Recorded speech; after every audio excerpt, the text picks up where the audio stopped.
OK, bien ici je vais parler, j'ai reçu un message de mon ami Alberto de la Suisse qui me donne une suggestion sur un sujet pour une vidéo, OK?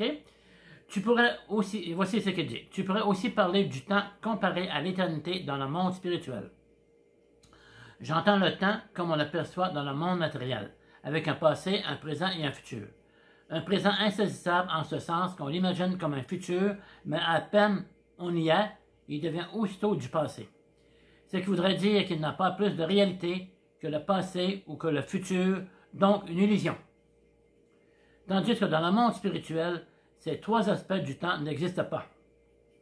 Mais comment saisir tout ça avec ma petite terre de terrien? En fait, il faut comprendre, OK? OK, je donne l'exemple. En fait, la vie de Brahma, le premier à être créé, celui qui est en charge de tout l'univers dans lequel nous sommes présentement. Puis il y a d'autres univers, des millions d'univers. On va parler de notre Brahma à nous, OK? La durée de vie de la vie de Brahma est de, regardez bien, 311 billions, 40 milliards de nos années. Et ces années, comparées avec l'éternité du monde spirituel, c'est un instant. C'est un instant, ça passe aussi, très vite. On va même l'oublier, OK? Et puis, en fait, que dire de notre vie, qui dure à peine 100 ans? Hein? Donc, notre vie est un éclair dans le temps. Hein? C'est que c'est rien. C'est une illusion de penser qu'on dure longtemps. On ne dure pas longtemps. On a un instant. Comme toutes nos vies passées, ça a duré un instant aussi. Hein? On les a oubliés.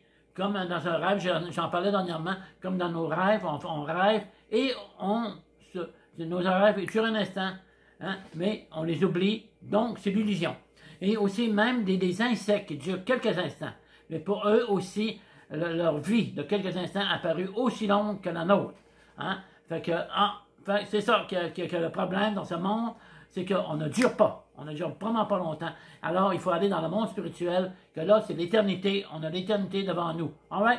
En fait, c'est un petit éclair dans le temps que de passer une centaine d'années ici. Ah oui, Krishna. Et à la prochaine vidéo. Ah oui, Krishna.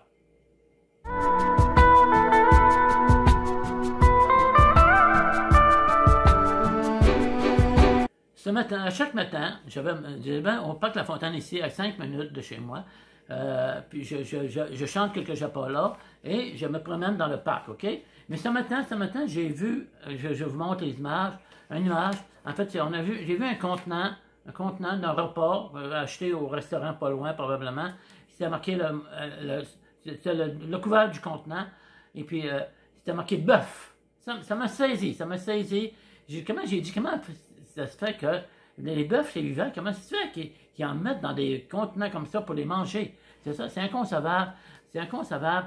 C'est des animaux, ils sont vivants, on ne doit pas les manger. Krishna dans le Gita Bhagavad Gita, j'en parlais dernièrement aussi, qu'on en offre avec amour et dévotion une feuille, une fleur, un fruit et de l'eau, et cette offrande, je l'accepterai. Il ne parle pas du tout d'animaux ici. Fait qu'il faut comprendre ça, vraiment comprendre ça, ne pas manger de viande. En fait, il faut devenir végétarien, mais juste végétarien, c'est pas suffisant. Nous, on est des dévots de Krishna, on est des krishnariens. Hein? Tout ce nos actions qu'on fait, ce que l'on mange, tout ce que l'on fait, c'est dans le but de plaire à Krishna. Right? Quand on offre notre nourriture à Krishna, ça fait plaisir à Krishna. Alright? Et puis aussi, quand un coup que cette nourriture est offerte, lorsqu'on nous la mangeons, on a en plus d'avoir un plaisir pour la langue, eh bien, ça a des effets spirituels très positifs. Alright? Hare Krishna et à la prochaine vidéo. Hare Krishna.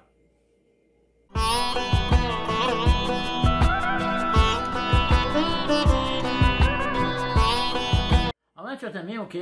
En fait, je regardais, tous les jours, je regarde un petit peu les nouvelles sur Internet. Je regarde encore. Je lis surtout les gros chaînes, mais je vois. Mais c'est souvent presque tous les jours, ils nous apprennent qu'un artiste est décédé. Hein? C'est comme c'est la grosse histoire.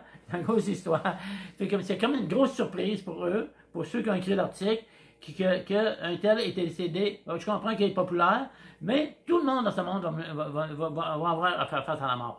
Et puis ces artistes-là, bien qu'ils sont populaires en cette vie-ci, que dire de la prochaine, on ne sait pas où ils iront. Ils prendront peut-être un corps animal. Donc, ils ne sont pas plus importants que rien. en fait, ils ne sont pas plus importants. Fait que leur mort n'est pas plus surprenante que la mort d'un autre. Right? OK, c'est ça pour cette vidéo. Avec chance.